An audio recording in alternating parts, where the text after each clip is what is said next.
बिस्मिल्लाहिर्रहमानिर्रहीम। तो अभी तक जो हमने क्लास ली उसमें आपको मंतिक़ की डेफिनेशन हमने कराई, तारीफ़ क्या होती है मंतिक़। तो क्या होता है वो इल्म जिसमें हम सही फ़िक्र के क़वानीन का मुताल्ला करते हैं। ठीक है, तो मंतिक़ दरअसल आपको ये बताता है कि सही फ़िक्र के उसूल क्या हैं। इसका काम ही ये है कि वो आपको सही तौर पर सोचने के बुनियादी उसूल से आगाह करता है। ठीक है, हमारा अगला टॉपिक अब उन उसूल को पढ़ने का है। वो कौन से उसूल हैं? ठीक है, तो सही फ़िक्र के उसूल, या हम इसको यूँ भी कह सकते हैं फ़िक्र के उसूल। फ़िक्र से क्या मुराद है पता है ना आपको? कल की क्लास में हमने डिटेल के अंदर बात की थी। 3 स्टेप्स में जब आपके जहन में कोई सोच आती है, या तो तसव्वुर की फॉर्म में आएगी। मैंने कहा था तसव्वुर का मतलब लफ्ज़ घोड़ा है, वो सारी जो है वो किस्म के लिए है, सारी बिरादरी के लिए है। अच्छा, तसव्वुर को आप लफ्ज़ देते हैं, जो बुनियादी तसव्वुर होता है उसको लफ्ज़ देते हैं। जैसे घोड़ा लफ्ज़ दिया आपने, उस्ताद लफ्ज़ दिया आपने। ठीक है, पढ़ने के लिए मेज़, लिखने के लिए कलम। तो जब आप कलम कहते हैं तो किसी एक कलम को नहीं कह रहे होते आप, दुनिया में जितने भी कलम हैं उन सब के लिए कह रहे होते हैं। तो ये जो लफ्ज़ आप देते हैं इसको इंग्लिश में हम कहते हैं टर्म, और उर्दू में कहते हैं इस्म, नाम। ठीक है, तो नंबर 1 था तसव्वुर। फिर तसव्वुर को आप किसी दूसरी चीज़ के साथ कंपेयर करते हैं। ठीक है, उसकी कोई ख़ासियत बयान करते हैं। जैसे हमने कहा घोड़ा वफ़ादार जानवर है, तो आपने जो तसव्वुर था घोड़ा, उसको किसके साथ बांधा है? वफ़ादार के साथ बांधा है।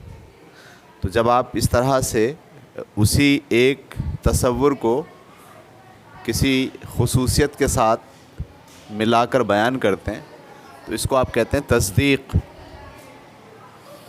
सही है, हमने कल पढ़ा था।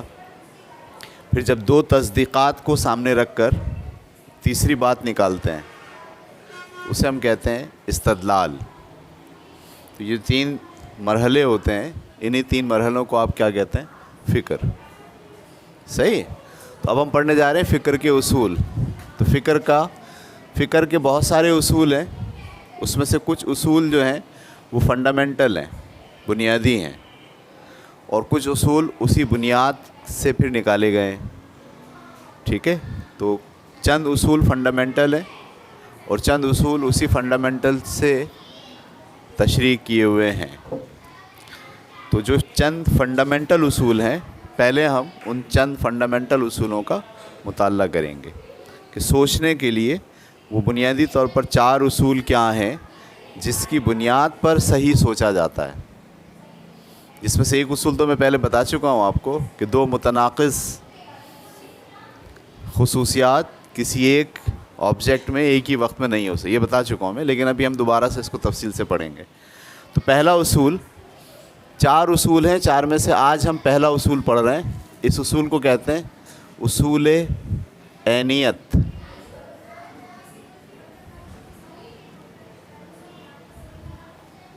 या दूसरे अल्फाज में लॉ ऑफ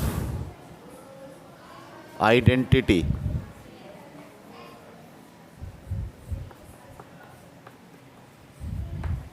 ठीक है, सही सोचने का पहला उसूल है उसूल ऐनियत। उर्दू में कहते हैं उसूल ऐनियत और इंग्लिश में कहते हैं लॉ ऑफ आइडेंटिटी।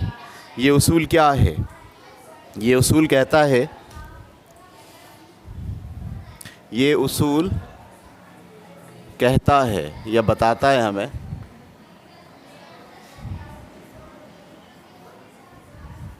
जो शय है वो वही शय है।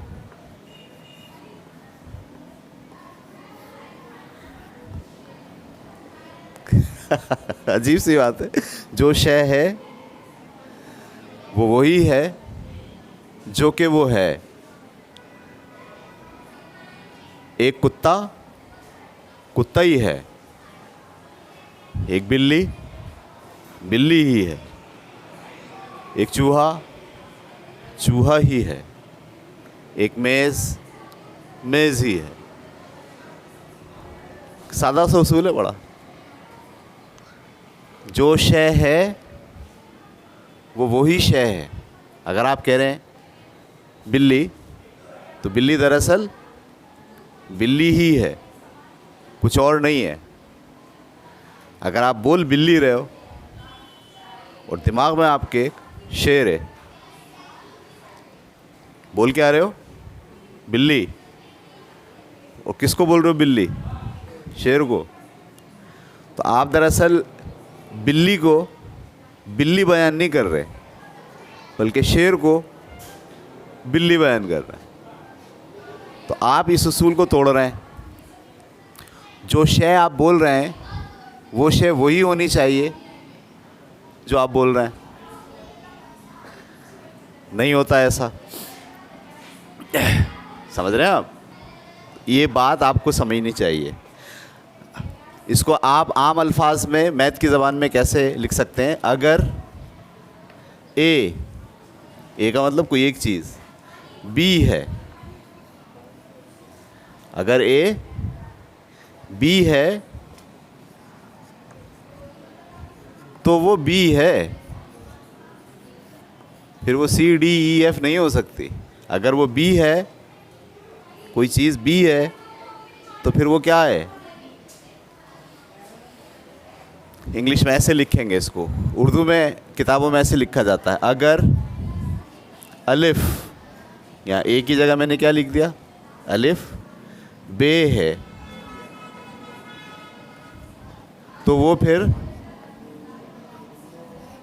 बे ही है।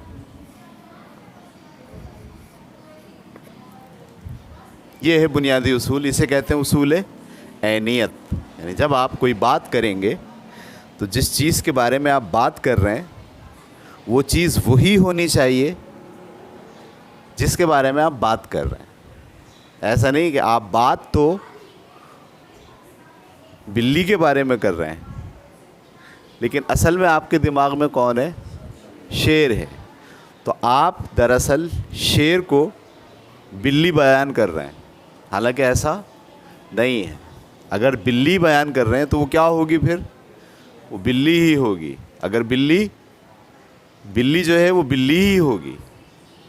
समझ में आ रही बात आपको? ये थोड़ा सा अभी इसको मैं मिसालें दूंगा तो आपको और समझ में आ जाएगा।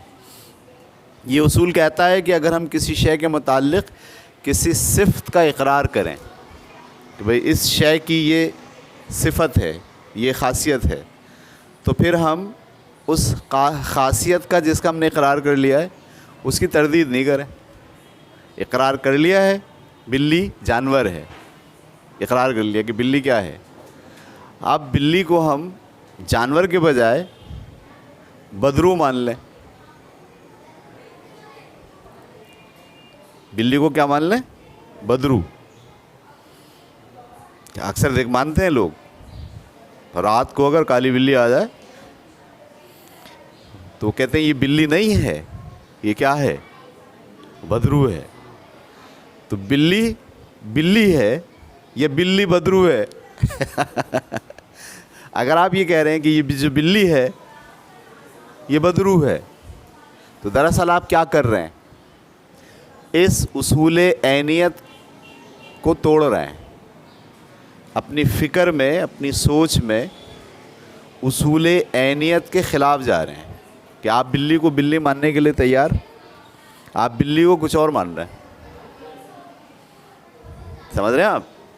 बकरी के बच्चे को उठाया हाथ में और सोचा कि ये बकरी का बच्चा नहीं है, छलावा है। देखो इसके पैर लंबे होते जा रहे हैं। तो आपके हाथ में क्या है?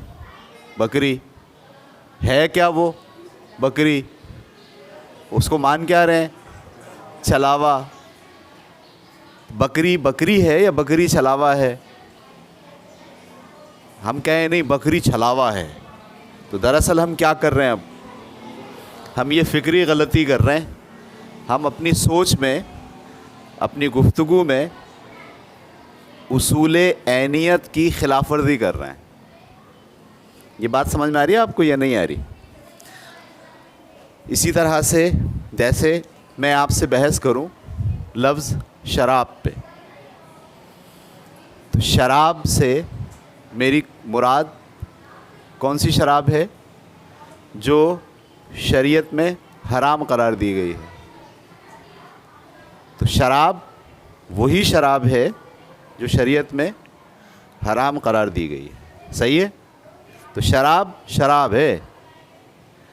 अब मैं बात करते करते कहूँ कि हर वो चीज़ जो पी जाती है और जो फलों का रस होती है उसे अरबी ज़बान में शराब कहते हैं।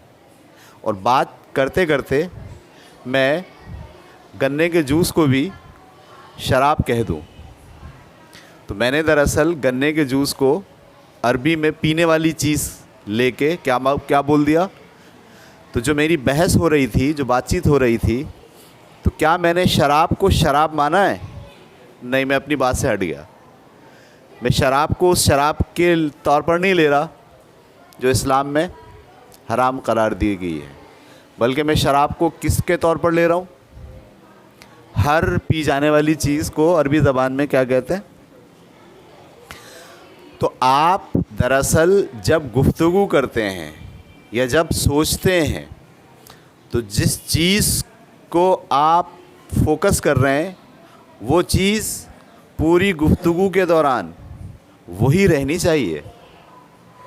अगर वो चीज़ अपने मायने बदल रही है, अपने उस असल तस्वुर से बार बार हट रही है, तो हम कहेंगे कि ये जो फ़िक्र है ये सही फ़िक्र नहीं है, इसमें गलती पाई जाती है। आपने देखा हम ज़ू मायनी जुमले बोलते हैं, एक लफ्ज़ होता है उसके कितने मायने होते हैं? 2। तो जब आप एक लफ्ज़ 2 मायनों में इस्तेमाल कर रहे हैं तो दरअसल आप उसूल ऐनियत को तोड़ रहे हैं। अब आपकी जो फ़िक्र है, ये जो आपकी सोच है, वो फिक्स्ड नहीं रही, उसमें इब्हाम आ गया। इब्हाम का मतलब सुनने वाला जो बात आप कह रहे हो उस बात की हकीकत समझ ही नहीं पाएगा, इसलिए कि आपने जो लफ्ज़ इस्तेमाल किया है वो 1 मायनों वाला नहीं है बल्कि 2 मायने वाला है। समझ में आ रही बात? ऐसे आप बहुत सारे लफ्ज़ हो सकते हैं, अभी क्लासरूम में वो लफ्ज़ बोलना अच्छी बात नहीं है जो आप अक्सर बोलते हैं बातचीत के अंदर। बोलते आप वो हैं, मायने आपके ज़हन में क्या होते हैं? कुछ और होते हैं। ठीक है? तो उसूल ऐनियत समझ में आया आपको? ये तकाज़ा है कि अगर हमने किसी क़ज़िये में, क़ज़िया समझते हैं लफ्ज़ क़ज़िया, ये बार बार इस्तेमाल होगा हमारी पूरी इस कोर्स के दौरान। क़ज़िया, ये जो मैंने आपको कल की क्लास में फ़िक्र की 3 स्टेजेस बताई थी, नंबर 1 तसव्वुर, नंबर 2 तस्दीक़ और नंबर 3 इस्तदलाल। तसव्वुर को किसी दूसरी चीज़ के साथ मिलाकर आप एक जो जुमला बोलते हैं उसे ही क़ज़िया बोलते हैं। उसे ही क्या बोलते हैं? क़ज़िया। जैसे कुत्ता वफ़ादार जानवर है, मैंने 2 तस्वुर मिलाएं, बल्कि 3 मिलाएं। डॉग, उसकी ख़ासियत वफ़ादारी, और एक जानवर, ये 3 तस्वुरात को मिला के मैंने एक जुमला बोला है। इस जुमले को आप मंतिक़ की ज़बान में तस्दीक़ भी कहते हैं और क़ज़िया भी कहते हैं। क़ज़िया समझ में आ गया? एक क़ज़िया और बोलूं मैथ की ज़बान में। किसी भी होल नंबर का डबल हमेशा इवन होता है। होल नंबर समझते हैं? 1 2 3 4 5 6 7 ये गिनती के जो नंबर है इसे क्या कहते हैं? Whole number. उसका डबल, 1 का डबल 2, 2 का डबल 4, 4 का डबल 3 का डबल। किसी भी होल नंबर का डबल हमेशा इवन नंबर होता है। इवन नंबर का मतलब जोड़ा होता है। ये कज़िया मैंने बोला, सही है या गलत है? सही है। तो आप मुख्तलिफ़ तसव्वुरात को मिलाकर जो एक बात बनाते हैं, उस एक बात को ख्वाह वो सही हो या गलत हो, वो बाज़ औक़ात कज़िया गलत भी होता है, ये भी ज़हन में डाल लें आप। जैसे मैं बोलूँ कि बिल्ली छलावा है, तो अब ये कज़िया गलत है। क्यों गलत है? उसूल ऐनियत के मुताबिक गलत है। आप एक तो कह रहे हो बिल्ली, तो अब जब बिल्ली को आप बिल्ली नहीं बता रहे, बिल्ली को आप क्या बता रहे हो? कुछ और बता रहे हो, तो हम बोलेंगे ये कज़िया उसूल ऐनियत के ख़िलाफ़ है, इसलिए ये गलत है। तो कज़िया आपको समझ में, कज़िया क्या होता है? मुख्तलिफ़ किस्म के तसव्वुरात को मिलाकर आप एक बयान जो देते हो उसे आप क्या कहते हैं? कज़िया। तो मैं यहाँ ये आपको एक छोटी सी तहरीर सुनाता हूँ। उसूल ऐनियत ये तकाज़ा करता है कि जब आप किसी कज़िये में किसी तसव्वुर को इस्तेमाल करें तो पूरी गुफ्तगू के दौरान वो तसव्वुर उस कज़िये में वैसा ही होना चाहिए जैसा कि वो शुरू में था। ऐसा ना हो कि बातचीत करते करते वो कज़िये में वो तसव्वुर जो आप इस्तेमाल कर रहे हो वो आगे जाके किसी और चीज़ को बयान करना शुरू कर दे।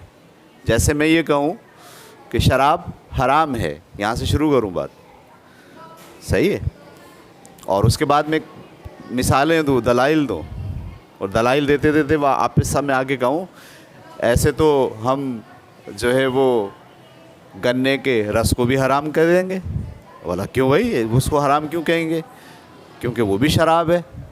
किसने कहा कि वो शराब है? बोला शराब अरबी ज़बान का लफ्ज़ है, हर पीने वाली चीज़ को क्या कहते हैं? शराब। अब बात कहाँ आ गई, चली कहाँ से थी? शराब हराम है वहाँ से चली थी, लेकिन जैसे जैसे गुफ्तगू आगे चली आप उस असल तसव्वुर से हट गए और हर उस चीज़ को जिसे पिया जाता है उसे आपने क्या बोलना शुरू कर दिया? शराब बोलना शुरू कर दिया।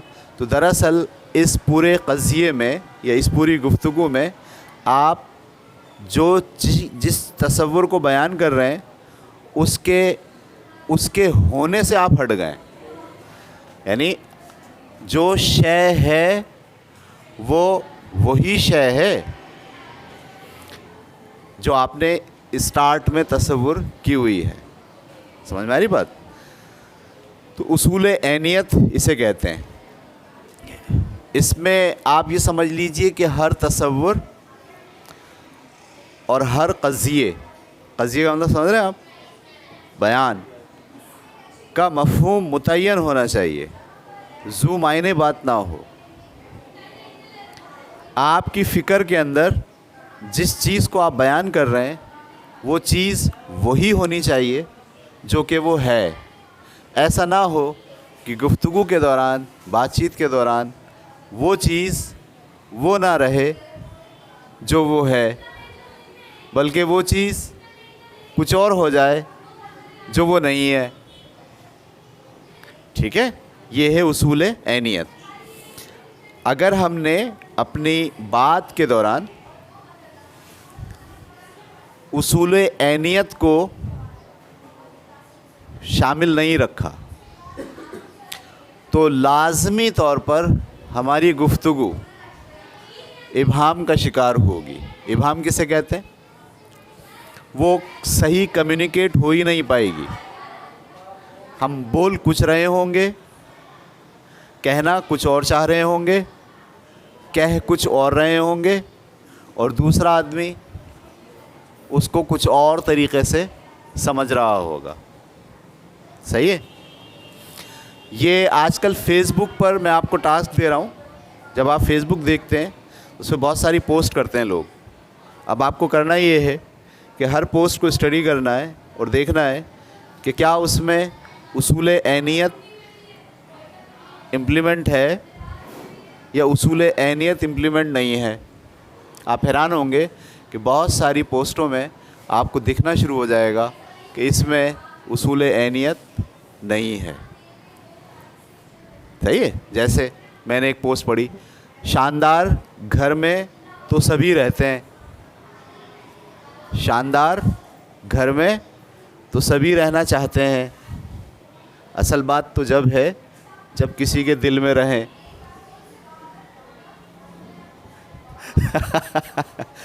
शानदार घर में तो सभी रहना चाहते हैं। कौन से घर की बात हो रही है? दीवारें, पंखा, एयर कंडीशन, इस घर की बात हो रही। घर, असल बात तो जब है जब किसी के दिल में रहे। दिल को क्या करार दे रहे हैं? ये दिल और वो घर एक ही तस्वुर है।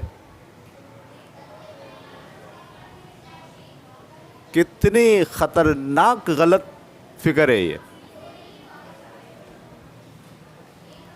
सही फिक्र है, गलत फिक्र है। आप शुरू कहाँ से कर रहे हैं? लफ्ज़ घर से, और आखिर में भी आप क्या कह रहे हैं? घर। लेकिन घर को आप क्या बयान कर रहे हैं? दिल।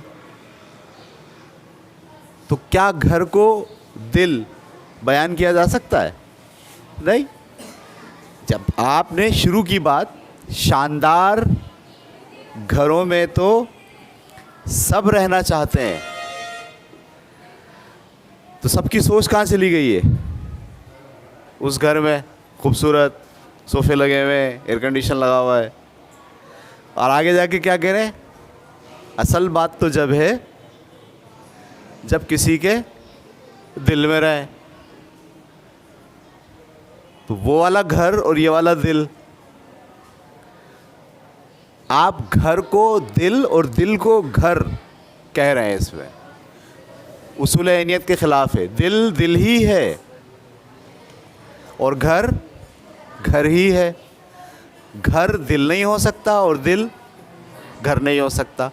तशबीह में तो हो सकता है, अदब में हो सकता है, ठीक है, लेकिन जो बात बयान की गई है उसको जब दिल के साथ जोड़ रहे हैं तो वो दरअसल कंट्राडिक्शन हो गया, उसूल ऐनियत के ख़िलाफ़ हो गया। मैंने ऐसी बहुत सारी पोस्टें देखी हैं, ठीक है। आप भी ज़रा नज़र डालेंगे, अब आप ज़रा नज़र डालना शुरू करें सारी पोस्टों पे, तो आप हैरान होंगे कि बात बयान करने वाला जुमला जो पहला इस्तेमाल करता है उसमें जिस तस्वुर को वो लेता है, अगले जुमले में वो तस्वुर वो नहीं होता। बिल्ली बिल्ली नहीं रहती, घर घर नहीं रहता, वो ख़याल ही नहीं रहता, वो ख़याल कुछ किसी और तरफ चला जाता है। समझ में आ रही बात? और एक लफ्ज़ के दो मायने जो है वो डेवलप होना शुरू हो जाते हैं, और जैसे ही ये डेवलप होता है, सामने जो पढ़ने वाला आदमी होता है उसमें उसकी सोच में इबाहम पैदा हो जाता है। समझ में आ रही बात आपको? तो ये था जनाब आज का हमारा टॉपिक। मुझे आज की क्लास में दूसरे हिस्से में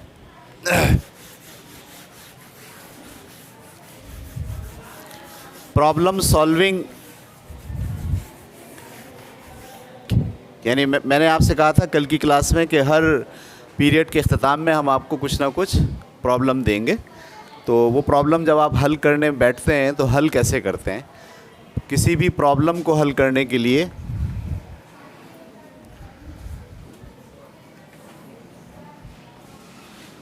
सही है, मसाइल को हल करने के लिए आपको इन 4 स्टेप्स को मद्देनज़र रखना होता है। पहला स्टेप अंडरस्टैंडिंग।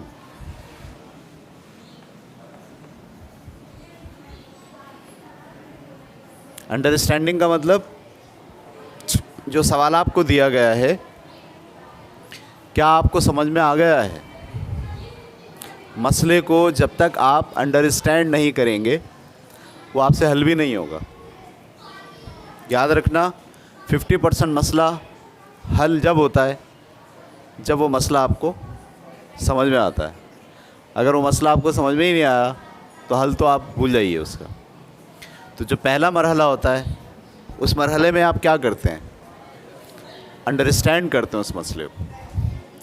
अंडरस्टैंड करने में ये देखते हैं कि उसके इनपुट क्या हैं, क्या क्या चीज़ें आपको दी गई हैं और दूसरी क्या क्या चीज़ें आपसे पूछी गई हैं। समझ में आ रही बात आपको? ये आपको ढूंढना पड़ता है उसमें कि क्या बात आपको दी गई है और क्या चीज़ें आपसे पूछी गई हैं। आपको कैसे पता चलता है कि आपको मसला समझ में आ गया? इसका आसान तरीक़ा ये है कि अगर आप बग़ैर पढ़े उस मसले को अपने अल्फाज में बयान कर दें तो इसका मतलब है आपको मसला समझ में आ गया।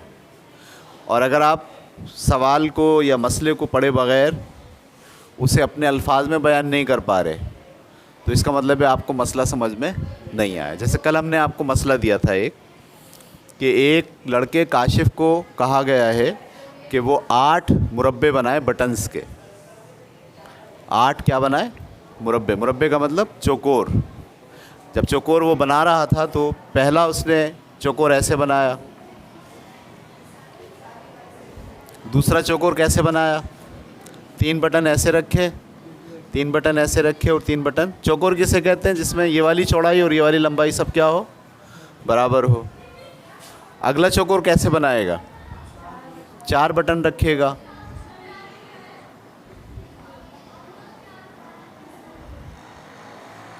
और 4 ही लाइनें बनाएगा। तो ये बटन का एक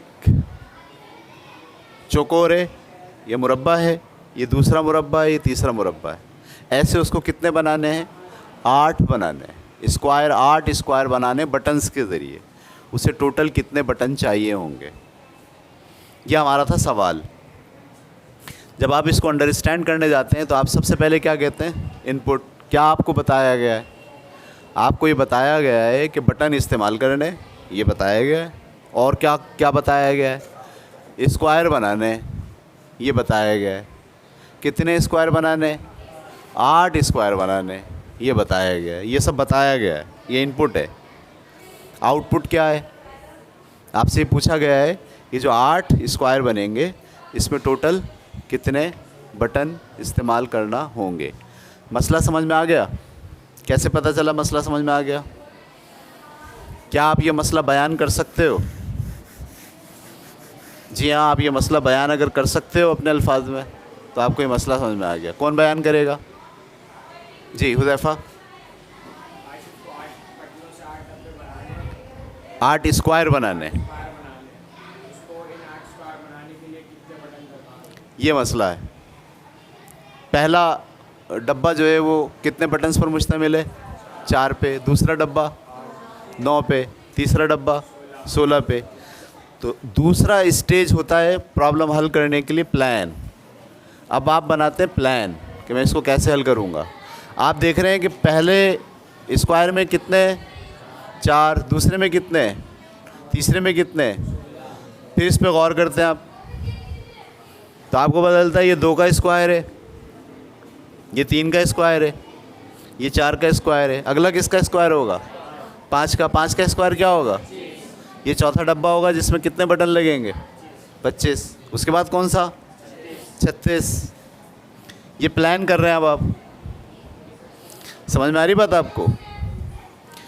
ये प्लान नहीं कर रहे, अब ये सॉल्व करना शुरू हो गया। तीसरा स्टेज शुरू हो गया, सॉल्व। प्लान आपने क्या करा था? आपने इन तीनों को देखकर अंदाज़ा लगाया था कि ये दरअसल क्या है। ये 2 का स्क्वायर है, ये 3 का स्क्वायर है, ये 4 का स्क्वायर है। इसका मतलब है हमारे पास पैटर्न क्या चल रहा है? क्या हमें नंबर्स का क्या करना है? स्क्वायर करना है। तो हमें ये प्लान हमने बना दिया। हमें अगले भी नंबर्स का क्या करना पड़ेगा? स्क्वायर करना पड़ेगा। अब हमारा सॉल्व शुरू हो गया। 25। 36 के बाद क्या आएगा? 49। कितने डब्बे कितने हो गए? 1 2 3 4 5 6। 49 के बाद क्या आएगा? 64। 64 के बाद क्या आएगा? 81।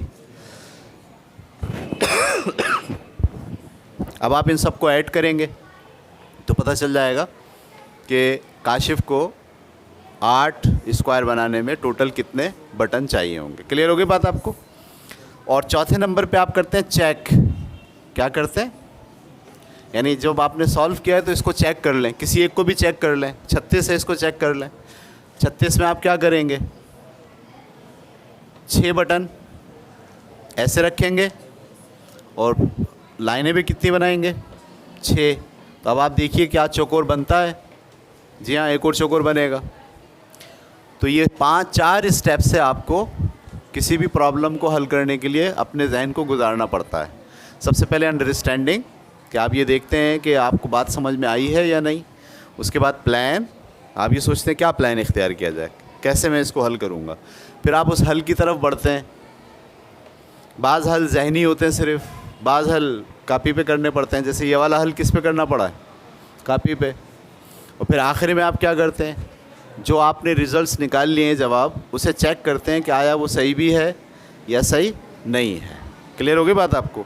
कल हमने आपको एक सवाल और दिया था, वो ये था कि काशिफ के पास एक छक्का है जिसे वो ऐसे 2 उंगलियों के दरमियान पकड़ता है, जिसकी वजह से 2 साइडें छुप जाती हैं।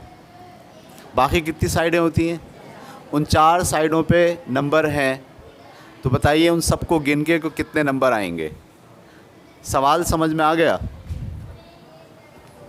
अंडरस्टैंड कर लिया आपने। कैसे पता चलता है अंडरस्टैंड कर लिया,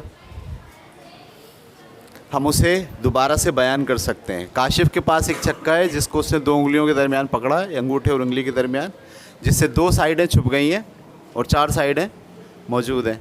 वो 4 साइडों पर टोटल कितने नंबर हैं उसको ऐड करना है। इनपुट क्या है, क्या क्या बताया गया है। 2 साइडें छुपी हुई हैं ये बताया गया है, 4 साइडें खुली हुई हैं ये बताया गया है। ये इनपुट है। आउटपुट क्या है, उन 4 साइडों पे जो नंबर हैं वो आपको काउंट करके बताने कितने हैं। ठीक है। अब आइए प्लान में आप ज़रा छक्के पे गौर करें।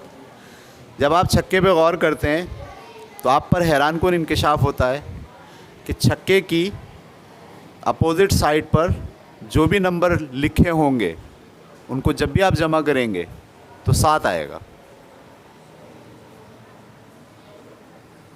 अगर आपके उंगली पे 6 है तो अंगूठे पे क्या होगा, 1। अगर उंगली पे 4 है तो अंगूठे पे क्या होगा, 3।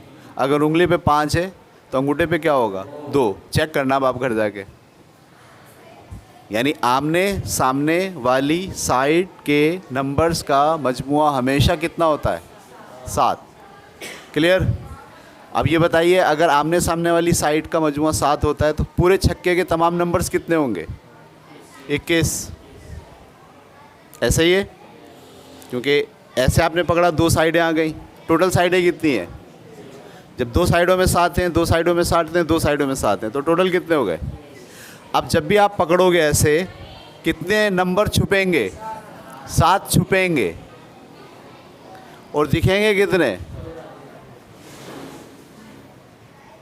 मुश्किल था, बहुत आसान था। तो आपने प्लान बनाया, ये सोचा, पहले अंडरस्टैंड किया कि छक्के के अंदर जो है वो क्या हकीकत पाई जाती है। फिर आपने इसको सॉल्व किया। बाद में आप चेक भी कर सकते हैं घर पे जाके कि इसको कैसे जो है वो हैंडल किया जाएगा। इसके अलावा मैंने कौन सा सवाल दिए, बस 2 ही सवाल दिए थे। आज के लिए तीसरा सवाल ले लीजिए।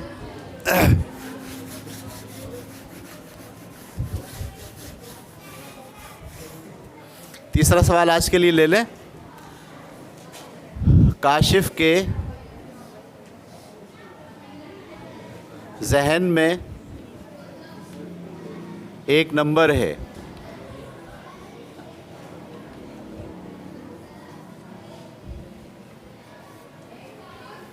ये नंबर 10 और 20 के दरमियान में है।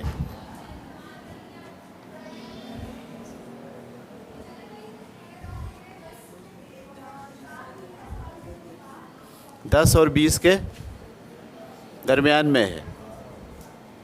काशिफ के दिमाग में एक नंबर है, 10 से बड़ा है और 20 से छोटा है। ठीक है। वो नंबर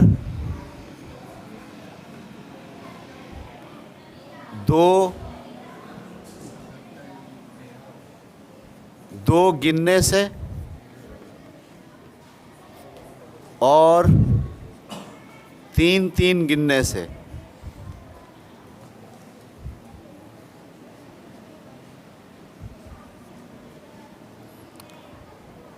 पूरा उतरता है।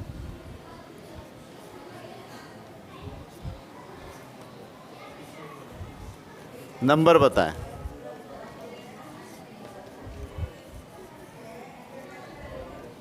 ठीक है, तो ये सवाल है, ये सवाल आपको हल करना है।